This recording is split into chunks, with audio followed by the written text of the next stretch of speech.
Hello అండి, welcome to our channel. ఈరోజు మనము మంచి హెయిర్ ప్యాక్ ఎలా తయారు చేసుకోవాలో చూద్దాము.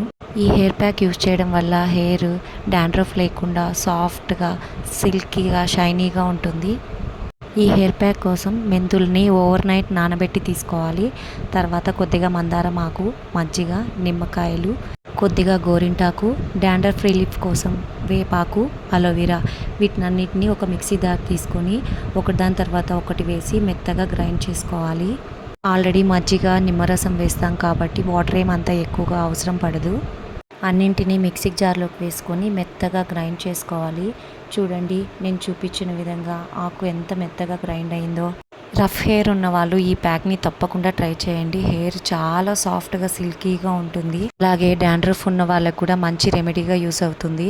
ఇలా మెత్తగా గ్రైండ్ చేసుకున్న మిక్చర్ని లేయర్ బై లేయర్ తీసుకొని చూడండి, మేము చూపించిన విధంగా హెయిర్ మొత్తం అప్లై చేసుకోవాలి. హెయిర్కి పైననే కాకుండా కుదుర్లకి బాగా పట్టేటట్టుగా ప్యాక్ని అప్లై చేసుకోవాలి. ప్యాక్ని అప్లై చేసుకున్న తర్వాత ఒక 5 to 10 minutes కొద్దిగా లైట్గా మసాజ్ చేసుకుంటే ఇంకా బాగుంటుంది, మంచి రిజల్ట్ వస్తుంది. మా పాప హెయిర్ రఫ్గా ఉండడం వల్ల మా అత్తమ్మ ఓపిక వీక్లీ వన్స్ తప్పకుండా ఈ ప్యాక్ని అప్లై చేస్తుంది. ప్యాక్ మొత్తం ఈవెన్గా హెయిర్ అంతా అప్లై చేసుకున్న తర్వాత ఒక 1 hour అలానే ఉంచేసేయాలి. తర్వాత మనం రెగ్యులర్గా యూజ్ చేసే షాంపూతోనే హెయిర్ వాష్ చేసుకోవాలి. చూడండి రిజల్ట్. హెడ్ బాత్ తర్వాత హెయిర్ ఎంత సిల్కీగా కనిపిస్తుందో, షైనీగా కూడా ఉంది కదండి. డాండ్రఫ్ అండ్ రఫ్ హెయిర్ ఉన్న వాళ్ళు ఈ ప్యాక్ని తప్పకుండా ట్రై చేసి నాకు కామెంట్ చేయండి.